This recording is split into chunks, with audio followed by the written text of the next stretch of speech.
नमस्कार दोस्तों, आज देश दुनिया की 25 सबसे बड़ी सनसनीखेज और महत्वपूर्ण खबरों के इस खास YouTube वीडियो बुलेटिन में आपका स्वागत है। अगर आप खुद को अपडेट रखना चाहते हैं और गंभीर पत्रकारिता को पसंद करते हैं, तो अभी इस वीडियो को लाइक कर दीजिए और हमारे चैनल डेली न्यूज को सब्सक्राइब करना बिल्कुल न भूलें। पहली बड़ी खबर राजनीति से सामने आ रही है। पश्चिम बंगाल की राजनीति में आज बड़ा भूचाल देखने को मिला है। सत्ताधारी तृणमूल कांग्रेस यानी टीएमसी को उस समय बड़ा झटका लगा जब पार्टी के पूर्व सांसदों ने भारतीय जनता पार्टी का दामन थाम लिया। दिल्ली स्थित बीजेपी मुख्यालय में आयोजित एक कार्यक्रम के दौरान टीएमसी के पूर्व सांसद सुष्मिता देव, सुखेंदु शेखर राय और प्रकाश चिक बड़ाइक ने आधिकारिक रूप से भारतीय जनता पार्टी की सदस्यता ग्रहण की। इस घटनाक्रम ने बंगाल की राजनीति में नई हलचल पैदा कर दी है। राजनीतिक विश्लेषकों का मानना है कि राज्यसभा चुनावों और आने वाले राजनीतिक समीकरणों पर इसका बड़ा असर देखने को मिल सकता है। दूसरी बड़ी खबर मौसम से जुड़ी हुई है और पूरे देश के लिए बेहद महत्वपूर्ण है। देश भर में मानसून अब लगातार अपना रौद्र रूप दिखा रहा है। भारतीय मौसम विभाग ने अगले 17 घंटों के भीतर देश के 18 राज्यों में भारी से अत्यंत भारी बारिश, तेज आंधी और बिजली गिरने का रेड अलर्ट जारी किया है। दिल्ली, एनसीआर, उत्तर प्रदेश, बिहार, मध्य प्रदेश, राजस्थान, हरियाणा, पंजाब, हिमाचल प्रदेश, उत्तराखंड सहित कई राज्यों में 85 किलोमीटर प्रति घंटे तक की रफ्तार से। तीसरी बड़ी खबर उत्तर प्रदेश से सामने आ रही है, जहां लगातार हो रही भारी बारिश को देखते हुए प्रशासन पूरी तरह अलर्ट मोड पर आ गया है। गाजियाबाद और मेरठ जिलों में मौसम विभाग द्वारा जारी भारी बारिश और वज्रपात की चेतावनी के बाद जिला प्रशासन ने बड़ा फैसला लेते हुए कक्षा 1 से लेकर 12वीं तक के सभी सरकारी सहायता प्राप्त और निजी विद्यालयों को आज के लिए बंद रखने का आदेश जारी कर दिया है। चौथी बड़ी खबर अंतर्राष्ट्रीय घटनाक्रम से सामने आ रही है। अमेरिका और ईरान के बीच बढ़ते तनाव ने एक बार फिर पूरी दुनिया की चिंता बढ़ा दी है। दोनों देशों के बीच चल रहा युद्ध विराम समाप्त होने के बाद हालात बेहद गंभीर बताए जा रहे हैं। अमेरिकी राष्ट्रपति डोनाल्ड ट्रंप ने ईरान के खिलाफ सख्त रुख अपनाते हुए कई महत्वपूर्ण समझौतों को समाप्त करने की घोषणा की है। इसके साथ ही अमेरिकी सेंट्रल कमांड को आवश्यक सैन्य कार्रवाई के निर्देश दिए गए हैं। अंतर्राष्ट्रीय मीडिया रिपोर्ट्स के अनुसार ईरान के कई सैन्य ठिकानों को निशाना बनाकर हवाई और मिसाइल हमले किए गए हैं। इस घटनाक्रम के बाद पूरे पश्चिम एशिया में तनाव अपने चरम पर पहुंच गया है। पांचवी बड़ी खबर शेयर बाजार से जुड़ी हुई है। वैश्विक तनाव और निवेशकों की बढ़ती चिंता का असर भारतीय शेयर बाजार पर भी साफ दिखाई दिया। कारोबार की शुरुआत से ही बाजार में जबरदस्त बिकवाली देखने को मिली। बीएसई सेंसेक्स में बड़ी गिरावट दर्ज की गई, जबकि निफ्टी भी लाल निशान में कारोबार करता नजर आया। बाजार में आई इस तेज गिरावट के कारण निवेशकों को भारी नुकसान उठाना पड़ा। विश्लेषकों का कहना है कि अंतर्राष्ट्रीय स्तर पर बढ़ते भू राजनीतिक तनाव, कच्चे तेल की कीमतों में तेजी और विदेशी निवेशकों की बिकवाली के कारण बाजार पर दबाव बना हुआ है।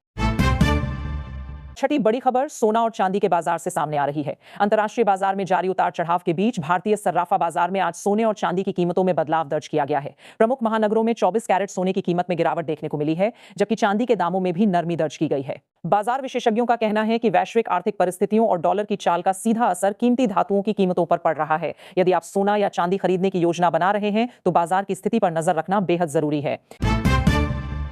सातवीं बड़ी खबर प्रधानमंत्री नरेंद्र मोदी के विदेश दौरे से जुड़ी हुई है। भारत की विदेश नीति को नई मजबूती देने के उद्देश्य से प्रधानमंत्री नरेंद्र मोदी अपने महत्वपूर्ण विदेशी दौरे पर लगातार व्यस्त हैं। इंडोनेशिया और ऑस्ट्रेलिया की सफल यात्रा के बाद प्रधानमंत्री आज न्यूजीलैंड पहुंच चुके हैं, जहां उनका पारंपरिक तरीके से भव्य स्वागत किया गया। एयरपोर्ट पर न्यूजीलैंड सरकार के वरिष्ठ अधिकारियों और भारतीय समुदाय के लोगों ने उनका गर्मजोशी से अभिनंदन किया। प्रधानमंत्री अपने 2 दिवसीय दौरे के दौरान न्यूजीलैंड के प्रधानमंत्री के साथ कई महत्वपूर्ण द्विपक्षीय बैठकों में हिस्सा लेंगे।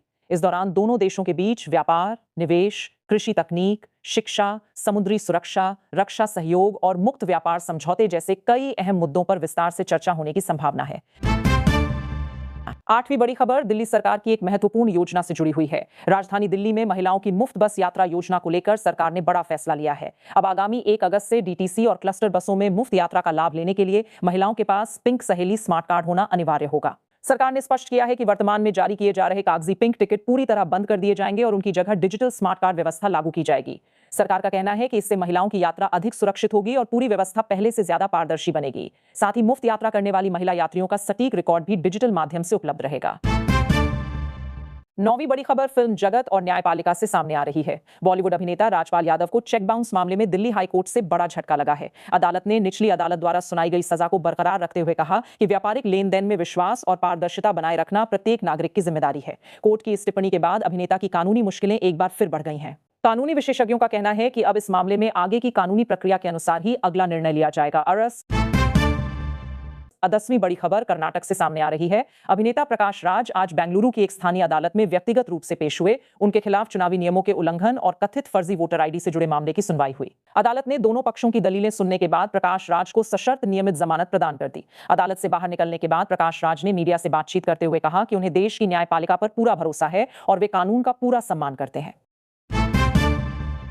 यह 11वीं बड़ी खबर प्रवर्तन निदेशालय यानी ईडी की बड़ी कार्रवाई से जुड़ी हुई है। चर्चित महादेव ऑनलाइन डेटिंग ऐप मामले में जांच कर रही ईडी ने आज एक और बड़ा कदम उठाया है। एजेंसी ने इस मामले से जुड़े मुख्य आरोपी विकास गर्ग की लगभग 940 करोड़ रुपए से अधिक मूल्य की चल और अचल संपत्तियों को कुर्क करने की कार्रवाई की है।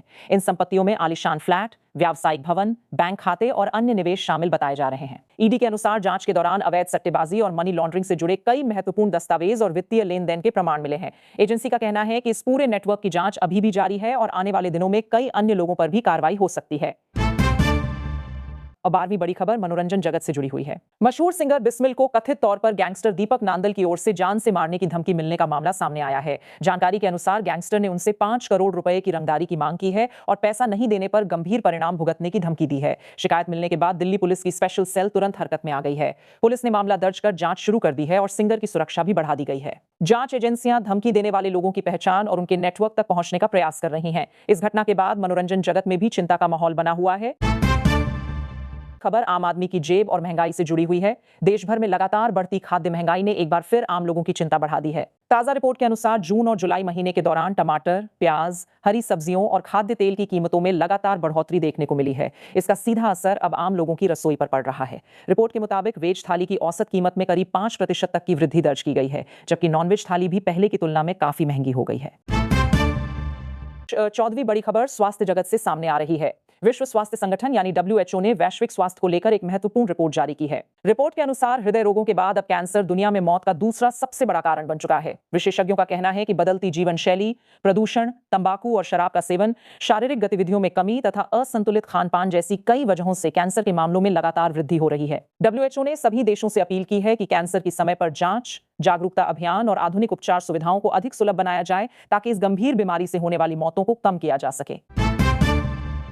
15वीं बड़ी खबर सरकारी नौकरी की तैयारी कर रहे युवाओं के लिए बेहद महत्वपूर्ण है। पंजाब और हरियाणा हाईकोर्ट में क्लर्क के कुल 1250 पदों पर भर्ती के लिए ऑनलाइन आवेदन की अंतिम तिथि आज निर्धारित की गई है। जिन उम्मीदवारों ने अभी तक आवेदन नहीं किया है, उनके पास ये आखिरी मौका है। पात्र अभ्यर्थी आधिकारिक वेबसाइट पर जाकर अपना आवेदन पत्र और निर्धारित शुल्क समय सीमा के भीतर जमा कर सकते हैं। भर्ती प्रक्रिया पूरी तरह ऑनलाइन माध्यम से आयोजित की जा रही है। अधिकारियों ने स्पष्ट किया है कि अंतिम समय में वेबसाइट पर अधिक ट्रैफिक होने की संभावना रहती है, इसलिए उम्मीदवार अंतिम समय का इंतजार न करें। 16वीं बड़ी खबर खेल जगत से सामने आ रही है। इंग्लैंड के खिलाफ हाल ही में मिली हार के बाद भारतीय क्रिकेट कंट्रोल बोर्ड यानी BCCI पूरी तरह एक्शन मोड में दिखाई दे रहा है। सूत्रों के अनुसार टीम इंडिया के प्रदर्शन की व्यापक समीक्षा करने की तैयारी की जा रही है। इस समीक्षा में मुख्य कोच, सहयोगी, स्टाफ और खिलाड़ियों के प्रदर्शन का विस्तार से आकलन किया जाएगा। क्रिकेट विशेषज्ञों का मानना है कि लगातार खराब प्रदर्शन के बाद टीम में कुछ महत्वपूर्ण बदलाव भी देखने को मिल सकते हैं। 17वीं बड़ी खबर ऑटोमोबाइल सेक्टर से जुड़ी हुई है। एक नई उपभोक्ता रिपोर्ट में खुलासा हुआ है कि भारत में कार खरीदने वाले लोगों की पहली पसंद आज भी सफेद रंग की गाड़ियां हैं। रिपोर्ट के अनुसार देश में बिकने वाली लगभग आधी कारें सफेद रंग की होती हैं। इसके बाद ग्रे, सिल्वर और ब्लैक रंग की कारों की सबसे अधिक मांग देखी गई है। विशेषज्ञों का कहना है कि सफेद रंग गर्म मौसम में अपेक्षाकृत कम गर्म होता है, रख रखाव में आसान माना जाता है और सेकंड हैंड बाजार में भी इसकी मांग अच्छी रहती है। यही कारण है कि भारतीय ग्राहक आज भी सफेद रंग की कारों को सबसे ज्यादा प्राथमिकता देते हैं। 18वीं बड़ी खबर यूरोप से सामने आ रही है। स्पेन के जंगलों में लगी भीषण आग ने भारी तबाही मचा दी है। तेज गर्मी और तेज हवाओं के कारण आग लगातार फैलती जा रही है। स्थानीय प्रशासन के अनुसार इस हादसे में कई लोगों की जान जा चुकी है, जबकि बड़ी संख्या में लोगों को सुरक्षित स्थानों पर पहुंचाया गया है। आग बुझाने के लिए दमकल विभाग की कई टीमें, सेना के हेलीकॉप्टर और आपदा राहत एजेंसियां लगातार राहत एवं बचाव कार्य में जुटी हुई हैं। सावन माह की शुरुआत के साथ ही श्री राम जन्मभूमि मंदिर में श्रद्धालुओं की भारी भीड़ उमड़ रही है। देश के अलग अलग राज्यों से हजारों की संख्या में श्रद्धालु रामलला के दर्शन करने अयोध्या पहुंच रहे हैं। श्रद्धालुओं की बढ़ती संख्या को देखते हुए प्रशासन ने सुरक्षा व्यवस्था को और अधिक मजबूत कर दिया है। मंदिर परिसर और आसपास के क्षेत्रों में अतिरिक्त पुलिस बल, CCTV कैमरों और आधुनिक सुरक्षा उपकरणों की तैनाती की गई है। मंदिर ट्रस्ट के अनुसार पिछले कुछ दिनों में श्रद्धालुओं द्वारा रिकॉर्ड स्तर पर नकद और ऑनलाइन चढ़ावा अर्पित किया गया है। 20वीं बड़ी खबर भारत और यूनाइटेड किंगडम के बीच व्यापारिक संबंधों से जुड़ी हुई है। दोनों देशों के बीच लंबे समय से चर्चा में रहा फ्री ट्रेड एग्रीमेंट अब लागू होने की दिशा में आगे बढ़ रहा है। इस समझौते के लागू होने के बाद दोनों देशों के बीच व्यापार को नई गति मिलने की उम्मीद जताई जा रही है। विशेषज्ञों का कहना है कि इस समझौते से कई आयातित वस्तुओं पर शुल्क में कमी आ सकती है, जिससे लग्जरी कारें, मेडिकल उपकरण, कॉस्मेटिक उत्पाद और अन्य कई वस्तुएं पहले की तुलना में सस्ती हो सकती हैं। इसके अलावा भारतीय निर्यातकों को भी ब्रिटेन के बाजार में नए अवसर मिलने की संभावना है। सरकार का मानना है कि यह समझौता दोनों देशों की अर्थव्यवस्था को मजबूत करने और रोजगार के नए अवसर पैदा करने में महत्वपूर्ण भूमिका निभाएगा। 21वीं बड़ी खबर आम आदमी की जेब से जुड़ी हुई है। अंतर्राष्ट्रीय बाजार में कच्चे तेल की कीमतों में समय समय पर उतार चढ़ाव देखने के बावजूद देश में पेट्रोल और डीजल की कीमतों में कोई बड़ी राहत देखने को नहीं मिल रही है। आर्थिक रिपोर्टों के अनुसार तेल विपणन कंपनियों को अच्छा मुनाफा होने के बावजूद आम उपभोक्ताओं को ईंधन की कीमतों में कमी का लाभ नहीं मिल पाया है। बढ़ती परिवहन लागत का असर अब रोजमर्रा की जरूरत की वस्तुओं पर भी दिखाई देने लगा है। आम लोगों का कहना है कि यदि ईंधन की कीमतों में राहत मिलती है तो महंगाई पर भी कुछ हद तक नियंत्रण पाया जा सकता है। बड़ी खबर धर्म और आस्था से जुड़ी हुई है। आज पूरे देश में श्रद्धा और विश्वास के साथ योगिनी एकादशी का पावन व्रत रखा जा रहा है। धार्मिक मान्यताओं के अनुसार इस दिन भगवान विष्णु और माता लक्ष्मी की विधि विधान से पूजा करने पर विशेष पुण्य की प्राप्ति होती है तथा जीवन के कष्ट दूर होने की मान्यता है। मंदिरों में सुबह से ही श्रद्धालुओं की भीड़ देखने को मिल रही है। पंडितों और ज्योतिषाचार्यों ने श्रद्धालुओं से शुभ मुहूर्त में पूजा अर्चना करने तथा राहु काल के समय नए शुभ कार्यों से बचने की सलाह दी है। सोशल मीडिया और शिक्षा जगत से सामने आ रही है। बेंगलुरु में कक्षा 8 की एक छात्रा की दुखद मौत का मामला पूरे देश में चर्चा का विषय बना हुआ है। घटना के बाद मिले कथित सुसाइड नोट को लेकर सोशल मीडिया पर लगातार बहस जारी है। मामले की गंभीरता को देखते हुए पुलिस ने जांच शुरू कर दी है और स्कूल प्रशासन से भी पूछताछ की जा रही है। परिजनों ने निष्पक्ष जांच और दोषियों के खिलाफ सख्त कार्रवाई की मांग की है। और 24वीं बड़ी खबर प्रतियोगी परीक्षाओं की तैयारी कर रहे लाखों छात्रों के लिए महत्वपूर्ण है। नेशनल टेस्टिंग एजेंसी यानी एनटीए ने यूजीसी नेट जून 2026 परीक्षा के लिए सिटी इंटीमेशन स्लिप जारी कर दी है। उम्मीदवार आधिकारिक वेबसाइट पर जाकर अपने आवेदन क्रमांक और जन्मतिथि की सहायता से परीक्षा शहर की जानकारी प्राप्त कर सकते हैं। एजेंसी ने बताया है कि मुख्य प्रवेश पत्र भी जल्द ही जारी किए जाएंगे। उम्मीदवारों को सलाह दी गई है कि वे केवल आधिकारिक वेबसाइट से ही जानकारी प्राप्त करें और किसी भी अफवाह पर ध्यान न दें। 25वीं और आखिरी बड़ी खबर भारतीय अर्थव्यवस्था से जुड़ी हुई है।